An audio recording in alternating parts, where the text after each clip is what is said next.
Hello guys, कैसे हैं आप सब। आज हम बात करेंगे कि हम 3 दिन के अंदर 2 किलो तक वज़न कैसे कम कर सकते हैं। ये कोई हेल्दी डाइट प्लान नहीं है, ये उन लोगों के लिए है जो काफ़ी टाइम से ट्राई कर रहे हैं वेट लूज़ करने की, पर उनका वज़न कम नहीं हो पा रहा और वो डीमोटिवेट हो गए हैं। तो ये किक स्टार्ट है ताकि आप एक दफ़ा इसे फॉलो कर लें, आपको थोड़ी मोटिवेशन आ जाए, देन आप अपने हेल्दी लाइफस्टाइल पे शिफ्ट हो जाए। जी, तो स्टार्ट करेंगे हम अपने ब्रेकफास्ट से। ब्रेकफास्ट में आपने 2 उबले हुए अंडे लेने हैं, साथ आपने 1 कप ग्रीन टी ले लेना है। बस ये होगा आपका ब्रेकफास्ट।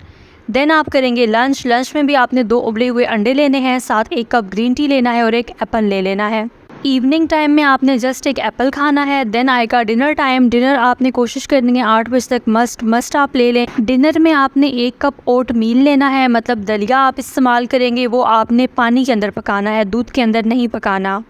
फिर आपने सोने से 1 घंटा पहले 1 कप ग्रीन टी पी लेना है। ये होगा पूरा आपका डाइट प्लान। इस सारे टाइम में आपने कोशिश करनी है कि पूरा दिन आप 8 से 10 गिलास तक पानी मस्ट पिएं, ठीक है। और साथ आपने मोटिवेटेड रहना है, कंसिस्टेंट रहना है। 3 दिन तक फॉलो करें, इंशाल्लाह आपको बहुत अच्छे रिजल्ट्स मिलेंगे। फिर आप शिफ्ट हो जाइएगा अपने हेल्दी लाइफस्टाइल पे, हेल्दी डाइट प्लान पे। Thank you so much. अल्लाह हाफिज़।